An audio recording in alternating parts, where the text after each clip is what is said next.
Hey there, history buffs and volcano enthusiasts. Let's talk Nicaragua, a country smaller than Iowa but with twice the drama. Nestled in Central America, Nicaragua is home to stunning beaches, lush jungles, and more volcanoes than your average apocalypse movie. Before the Europeans showed up with their horses and questionable fashion choices, indigenous groups like the Mayangna and Mosquito called this place home. They were all about fishing, farming, and probably wondering when someone would invent air conditioning. Seriously, it's hot down there. These early Nicaraguans were also skilled artisans and traders, which is probably why the Spanish got all interested. You know how it goes: explore, exploit, and then write a strongly worded letter back to the king about all the gold you haven't found yet. Speaking of the Spanish, buckle up, because things are about to get interesting. In the 16th century, Spanish conquistadors, led by the ever-so-subtly named Francisco Hernández de Córdoba, decided Nicaragua was ripe for the picking. They arrived with grand ambitions and a sense of entitlement, believing they were destined to claim new lands for the Spanish crown. Their arrival marked the beginning of a significant and often tumultuous chapter in Nicaragua's history. They were really into gold, God, and good PR, not necessarily in that order. The conquistadors were driven by the promise of immense wealth, the spread of Christianity, and the glory of expanding the Spanish Empire. Their relentless pursuit of these goals had profound and lasting impacts on the region. The Spanish arrival wasn't exactly what you'd call a meet-cute for the indigenous population.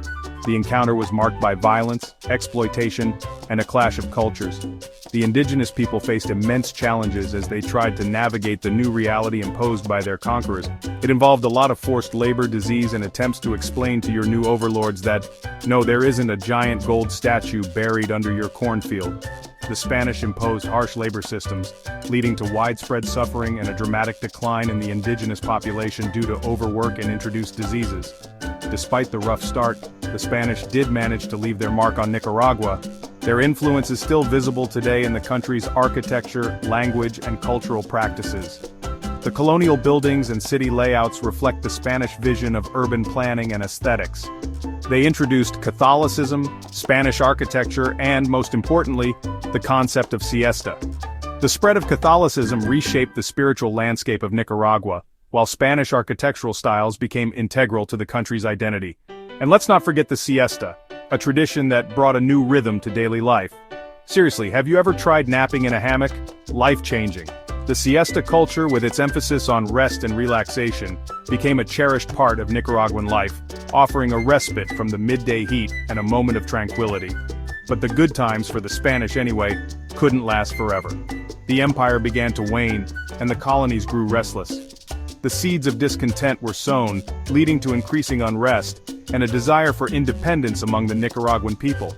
The Nicaraguans were getting restless, and they were starting to think, maybe, just maybe, they could run their own country. The struggle for independence gained momentum, setting the stage for a new chapter in Nicaragua's history, one defined by the quest for self-determination and national identity. Fast forward to the 19th century, and the independence bug was biting hard. Across Latin America, countries were shaking off colonial rule like a bad hangover. In 1821, Nicaragua finally told Spain to take their tapas and go. The streets were filled with celebrations, and the air was thick with the promise of a new beginning. But declaring independence is like winning the lottery. It's exciting at first, but then you have to figure out what to do with all that freedom. The euphoria quickly gave way to the daunting task of nation building. Turns out governing a newly independent nation is hard work. Drafting constitutions, setting up governments, and trying to keep everyone happy is no small feat. Nicaragua went through more presidents than Taylor Swift has had #1 hits. Each leader brought their own vision, but stability remained elusive. There were liberals, conservatives, and guys who just really liked the look of a military uniform. The political landscape was a revolving door of ideologies and power struggles. This political instability made Nicaragua the awkward kid at the Central American Party. While other nations were trying to find their footing, Nicaragua was still figuring out how to tie its shoes. Nobody wanted to invite them, but they always seemed to show up anyway, usually with a guitar and some unresolved emotional baggage. Their presence was a constant reminder of the region's fragility. And as if internal struggles weren't enough, Nicaragua also became a pawn in a much larger game. The great American pastime of interfering in other countries' business. Foreign powers saw an opportunity to exploit the chaos, further complicating Nicaragua's path to stability. Section 4. Yankee Doodles and Backyard Squabbles. The United States, with its Monroe Doctrine and love of a good banana republic, couldn't resist meddling in Nicaraguan affairs. They supported certain leaders, intervened in elections, and even occupied the country for a hot minute.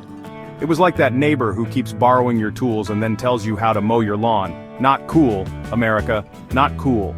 Nicaragua also found itself embroiled in regional conflicts. There were border disputes, trade wars, and the occasional diplomatic incident involving a rogue parrot and a stolen toupee. Okay, maybe not that last one, but you get the idea. All this turmoil set the stage for one of the most tumultuous periods in Nicaraguan history, the Sandinista Revolution and the Contra War. Section 5. Sandinistas, Contras, and Cold War Chaos. In the 1970s, a group of revolutionaries called the Sandinistas, named after a long-dead Nicaraguan hero who probably never imagined he'd inspire a fashion trend in berets, decided they'd had enough of dictators and foreign intervention. They were determined to overthrow the oppressive Somoza regime, which had ruled Nicaragua with an iron fist for decades, and bring about a new era of social justice and equality. The Sandinistas, with their promises of social justice and free healthcare, were like the cool kids in school. They quickly gained a massive following among the Nicaraguan people, who were desperate for change and hopeful for a better future. Their revolutionary zeal and commitment to social programs made them incredibly popular. Everyone wanted to be their friend, except for the US government, who saw them as a communist threat in their backyard. The Reagan administration in particular was deeply concerned about the spread of communism in Latin America and viewed the Sandinistas as a direct challenge to US influence in the region. Thus began the Contra War, a proxy conflict fueled by Cold War paranoia and enough covert operations to make James Bond raise an eyebrow. The US funded and trained the Contras, a rebel group opposed to the Sandinistas, in an effort to destabilize the Nicaraguan government and prevent the spread of communism.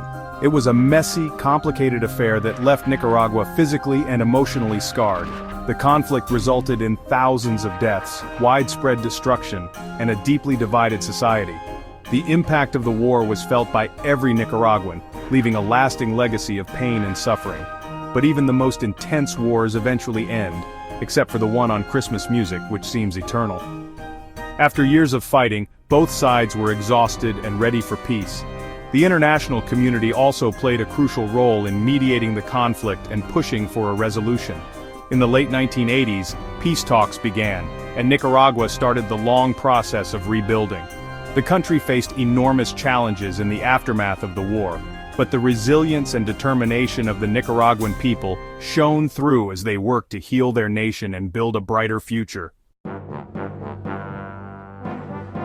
Section 6. Post-revolution relaxation, kinda. After the Sandinistas lost power in the 1990 election, Nicaragua entered a new era. It was like that awkward moment after a breakup when you're not sure if you should start dating again or just stay home with a pint of ice cream and Netflix. There were attempts at reconciliation, economic reforms, and even a tourism boom. People started flocking to Nicaragua for its beautiful beaches, stunning volcanoes, and the chance to tell everyone back home that they survived the revolution. But old habits die hard. Corruption remained a problem, and the political scene was still more dramatic than a telenovela. Nicaragua's journey to peace and prosperity was proving to be a long and winding road. Section 7. Nicaragua today. Surf's up, politics are shaky. So where do things stand today? Nicaragua is a country of contrasts. It boasts incredible natural beauty, a vibrant culture, and a resilience that's both inspiring and heartbreaking. Tourism is booming, surfers are chasing waves, and Nicaraguan coffee is keeping the world caffeinated and slightly less grumpy.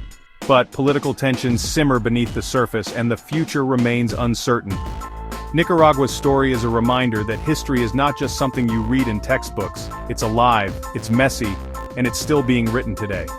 So, next time you hear about Nicaragua, remember it's more than just headlines and history lessons. It's a country with a rich past, a complex present, and a future full of possibilities.